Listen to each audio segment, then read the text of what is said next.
emergence of DeepSeek now putting pressure on the U.S. tech names. It's super impressive. I think we should take the development out of China very, very seriously. DeepSeek just taught us that the answer is less than people thought. You don't need as much cash as we once thought. Can you imagine how annoying it is to see you build your house for $50 million and a guy next door builds the same house for $700,000? That's got to be frustrating. It should be a wake-up call for our industries that we need to be laser-focused. That necessity is the mother of invention. In December 2024, a small Chinese startup shocked the AI world with a breakthrough that would challenge tech giants and redefine AI. DeepSeek, a relatively unknown player, quietly made waves with their V3 model. Trained on just 2,000 low-end NVIDIA H800 GPUs, it outperformed many top models in coding, logical reasoning, and mathematics. This achievement sent shockwaves through Silicon Valley, prompting industry leaders to reevaluate their approach to AI development. Behind this feat was Liang Wenfeng, a mysterious figure whose background would soon captivate the tech world. Liang Wenfeng was born in 1985 in Zhanjiang, a coastal city in China's Guangdong province. Raised in a modest household by his father, a primary school teacher, Liang showed an early talent for mathematics. While other kids played games or sports, he spent hours solving puzzles and equations, finding joy in untangling their secrets. This love for numbers would shape his entire career. By his teenage years, Liang's problem-solving skills stood out. He had a knack for breaking complicated challenges into smaller, manageable steps, a skill that later helped him tackle real-world tech and finance problems. At 17, his dedication earned him a spot at Zhejiang University, one of China's top schools. There, he studied electronic information engineering, blending his math skills with hands-on technology applications. During college, Liang dove into subjects like data analysis and computer systems. He became fascinated by how math could explain financial markets, studying tools like probability-based models and algorithms to predict trends. His professors noticed his talent, giving him advanced projects and research opportunities. By his final year, he focused on algorithmic trading, using computer programs to make fast, math-driven stock market decisions. This work later became the foundation for his career. Around this time, Liang faced a major choice. Wang Tao, founder of the drone company DJI, invited him to join as a partner. Though the offer promised wealth, Liang turned it down. He believed AI would transform industries far beyond drones. Instead of joining DJI, he chose to start his own company, aiming to pioneer AI-driven solutions. The signs were everywhere, but now it's official, we are in a recession. The research group that makes that determination made it today and said the recession actually started a year ago. When the 2008 financial crisis rocked global markets, Liang Wenfeng, then a graduate student at Zhejiang University, saw a chance to put his skills to the test. As banks collapsed and economies wobbled, most people panicked, but Liang, armed with his math expertise, focused on solving the chaos. He gathered a team of classmates to explore machine learning, a type of AI that learns from data. Their goal? To build computer programs that could analyze markets faster and smarter than humans.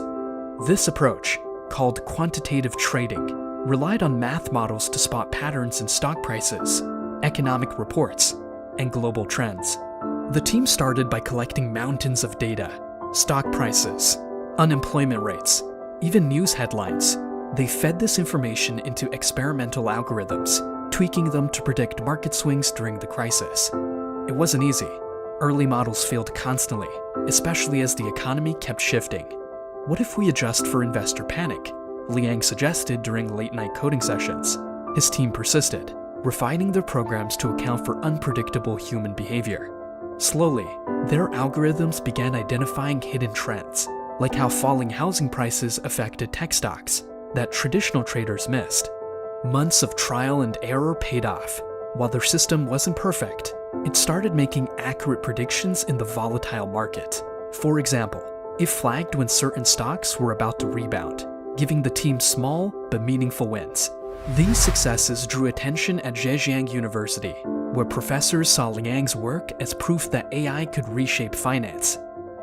By 2009, Wall Street and other financial hubs were embracing quantitative trading, just as Liang had anticipated. His project became a case study in innovation during crisis, a blend of math, technology, and sheer persistence. Though he'd turned down a job at DJI years earlier, this work cemented his belief that AI wasn't just the future of finance, but of nearly every industry. In 2013, Liang Wenfeng took his first step into professional trading by co-founding Hangzhou Jacobi Investment Management with his college friend Xu Jin. Here, Liang tested his AI-driven trading strategies in real markets, learning how to adapt algorithms to unpredictable conditions. 2 years later, the pair launched Hangzhou High Flyer Technology, focusing on blending advanced math and AI to create smarter trading systems. Their timing was perfect. China's financial markets were expanding, offering new opportunities for tech-driven firms like theirs. High Flyer made waves in 2016 by releasing its first AI trading model. Unlike traditional methods, this system used deep learning, a type of AI that improves by analyzing vast amounts of data to decide when to buy or sell stocks. The results were impressive.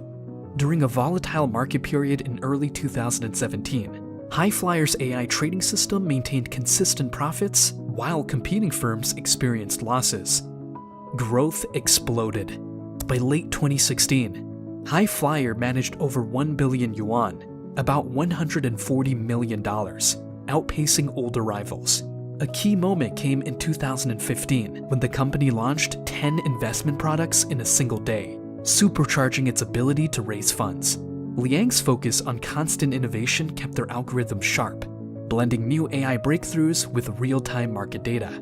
By 2019, High Flyer ranked among China's Big Four quantitative trading firms. This success proved that homegrown companies could compete globally using cutting-edge tech. For Liang, it was just the beginning, a stepping stone toward his larger vision of AI transforming industries far beyond finance. As High Flyer grew, Liang Wenfeng faced a critical challenge. The company needed massive computing power to keep its AI trading systems ahead of the competition. In 2019, he bet big, spending 200 million yuan, about $28 million, to build Firefly No. 1, a supercharged AI training system. Equipped with 1,100 specialized graphics cards, Firefly No. 1 could crunch financial data at lightning speed, helping High Flyer's AI make smarter, faster trades. But Liang didn't stop there. In 2021, he doubled down with Firefly No. 2, investing a jaw-dropping 1 billion yuan, $140 million. This upgrade packed 10,000 of NVIDIA's top-tier A100 GPUs, a move that shocked the industry.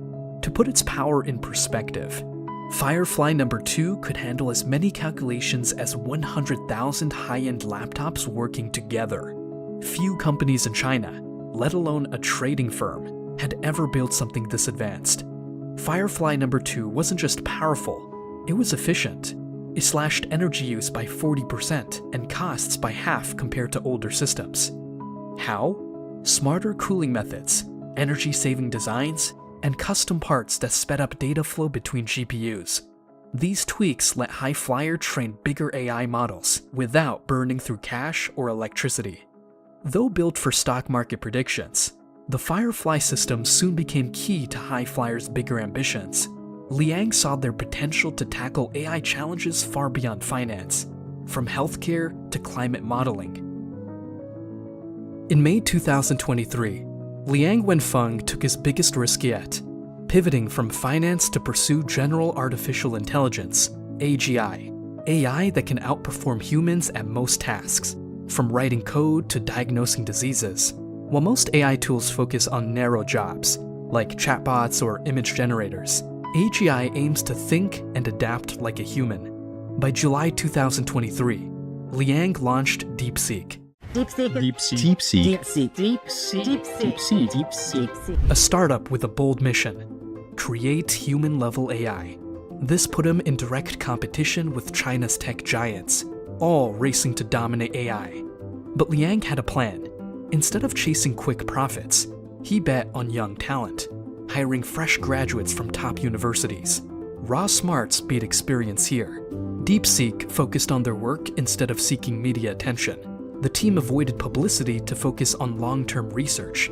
But being small had perks. We're like a speedboat, one engineer said. Big companies are oil tankers, powerful but slow to turn. DeepSeek had two advantages. Firefly supercomputers from Liang's finance days, providing massive computing power for training AI. Open source ideals, sharing tools to collaborate with researchers worldwide. In May 2024, DeepSeek dropped a bombshell. DeepSeek V3, an AI model that matched giants like GPT-4 Turbo, but cost 1/70th the price, just 1 yuan per million words processed. This wasn't just cheaper, it reshaped the rules of AI. Here's how it worked. DeepSeek V2 combined two breakthroughs. The new multi-head latent attention helped it process information much faster while using less computing power. This was an important achievement since it let the model perform well without needing as many resources, something AI researchers had been trying to accomplish for a long time. DeepSeek saves money by using a method called mixture of experts. When someone asks a question, the system figures out which expert model is best suited to answer it and only turns on that specific part. For example, if you ask about finance, only the finance expert is activated while other parts stay off. This smart approach helps DeepSeek run much more cheaply than if it had to use the whole system for every question. Companies quickly lowered their prices, making small businesses and startups very happy. Finally, they could afford AI tools once reserved for tech giants. Analysts called it democratization of AI, breaking the myth that advanced tech needed billionaire budgets. DeepSeek's achievement was particularly notable, given the company's relatively small size compared to tech giants. The success of V2 demonstrated that innovation and clever engineering could level the playing field, allowing smaller teams to compete effectively with well-funded competitors. The model's low energy use addressed a growing concern: AI's environmental cost. By needing fewer computers to run, DeepSeek V2 showed how to make AI more environmentally friendly, which matters because data centers around the world use more electricity than entire countries. This breakthrough had potential applications in edge computing, mobile devices, and other scenarios where processing power and energy consumption were limiting factors. DeepSeek prepared to unveil a groundbreaking AI project. On December 26, 2024, they launched DeepSeek V3, a model that marked a major step forward in AI technology. What made this achievement special was that it was done using basic hardware. DeepSeek V3 was built using just 2048 NVIDIA H800 GPUs, which many consider basic equipment in AI development. This was very different from big Silicon Valley companies, which usually use hundreds of thousands of more powerful GPUs. Despite using simpler equipment, DeepSeek V3 performed better than models trained on much stronger hardware, showing excellent skills in coding, logical thinking, and math. The model worked as well as OpenAI's GPT-4, which was seen as the best AI system available. Andrej Karpathy, who helped start OpenAI, praised how well DeepSeek V3 worked with limited resources. DeepSeek's method was also much cheaper. Training DeepSeek V3 cost about 558 million yuan, while GPT-4's training cost between $63 and $100 million. This showed that you don't always need more computing power and money to make better AI. DeepSeek's V3's success came from smart new approaches, like FP8 mixed precision training and predicting multiple words at once. These methods helped DeepSeek use less computing power while maintaining quality. The training took less than 2.8 million GPU hours, while Llama 3 needed 30.8 million GPU hours. To understand how efficient DeepSeek V3's training was, think of it like a Formula 1 race car that beats other cars while using a smaller engine and less fuel. This success got many AI experts talking. They realized that clever methods and efficient programs could help smaller companies compete with big tech companies. By showing that top-quality AI could be made with limited resources, DeepSeek changed how people think about AI development. This breakthrough created new opportunities for researchers and organizations working with smaller budgets or limited access to advanced computing equipment. At DeepSeek, success came not just from advanced technology, but from their unique approach to building their team. While their AI breakthroughs amazed the industry, the way they ran their company was just as innovative. Their achievements weren't only about complex programs and powerful computers. They were about the people making these ideas real. DeepSeek stood out for its small, young team. They had just 139 engineers and researchers, much smaller than their competitor OpenAI, which had about 1,200 researchers. This small size surprised many people in an industry that usually believed bigger teams were better. Liang Wenfeng had an unusual way of building his team. He looked for bright young talent, especially recent graduates or people with just a year or two of work experience. He often hired from top schools like Tsinghua University and Peking University. Choosing young potential over experience was risky, but it led to great innovation. The company was set up to encourage new ideas. DeepSeek had very few management levels, which helped make decisions quickly and let team members take charge of their work. Liang said the company worked from the bottom up, letting people naturally find their roles and grow in their own way without too much control from above. This simple structure made a big difference in how people worked. Young researchers felt free to suggest and try new ideas. Without many layers of management, new concepts could quickly go from idea to reality without getting stuck in paperwork and procedures. This change in competition made many big companies rethink their plans and how they used their money. Scale AI's founder, Alexander Wang, shared his honest thoughts about it. He said DeepSeek's success was a tough wake-up call for American tech companies. While the US had become too comfortable, China had been making progress with cheaper and faster methods. Wang's words showed how the global AI field was changing and reminded big companies they needed to stay alert and keep improving.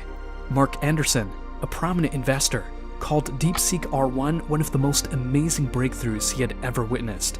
He was especially impressed that it was open source and could transform the AI industry. Anderson's comments showed how DeepSeek's new approach could change not just the technology, but also how AI companies do business. The AI community began wondering how DeepSeek's achievement might shake up the market and challenge big companies like OpenAI and Meta. 我们看到的是中国 AI 不可能永远处在跟随的位置。我们经常说中国 AI 和美国有1-2年差距，但真实的 gap 是原创和模仿之差。如果这个不改变，中国永远只能是追随者，所以有些探索也是逃不掉的。我们认为随着经济发展，中国也要逐步成为贡献者，而不是一直搭便车。过去30多年 AI 浪潮里，我们基本没有参与到真正的技术创新里，后硬核创新会越来越多。现在可能还不容易被理解，是因为整个社会群体需要被事实教育。当这个社会让硬核创新的人功成名就，群体性想法就会改变。我们只是还需要一堆事实和一个过程。